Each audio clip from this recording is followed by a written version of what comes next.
Hi everyone, here we've got Motorola Moto G10 and let me share with you how to turn off Hey Google option in this device.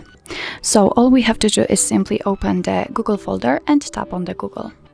Now let's tap on the three dot icon, which will open the More, and tap on the settings.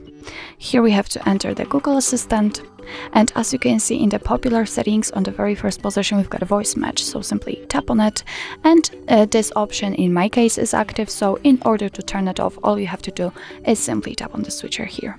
Here we've got the warning that you will be still able to use OK Google in some driving apps like Google Maps or Android Auto, so all you have to do is simply tap on OK, and as you can see this option is turned off, so it means that from now on your device won't react after saying Hey Google.